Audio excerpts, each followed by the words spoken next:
വയനാട് കൽപ്പറ്റ മുണ്ടക്കൈയിൽ ഉരുൾപൊട്ടലിൽ 19 പേർ മരിച്ചതായി റിപ്പോർട്ട്. മരിച്ചവരിൽ 3 കുട്ടികളും. ഇന്ന് പുലർച്ചെ 2 മണിക്കാണ് ആദ്യ ഉരുൾപൊട്ടൽ ഉണ്ടായത്. പിന്നീട് 4:10 വീണ്ടും ഉരുൾപൊട്ടി.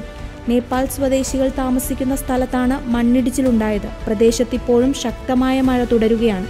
നിരവധി ആളുകൾ മരിക്കുകയും നിരവധി പേരെ കാണാതാകുകയും ചെയ്തിട്ടുണ്ട്. പ്രദേശത്ത് തുടർച്ചയായി ഉരുൾപൊട്ടലുണ്ടായി. ഉരുൾപൊട്ടിയതിനെ തുടർന്നുണ്ടായ മണ്ണിടിച്ചിലിലും മലവെള്ളപ്പാച്ചിലിലും പല സ്ഥലങ്ങളും ഒറ്റപ്പെട്ടു.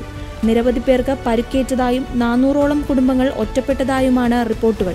മേപ്പാടിയും മുണ്ടക്കൈയും ചൂരൽമല ഉൾപ്പെടെ പ്രദേശത്തെ പല സ്ഥലങ്ങളും ഒറ്റപ്പെട്ടു. ചൂരൽമല മുണ്ടക്കൈ റോഡ് ഒലിച്ചുപോയി.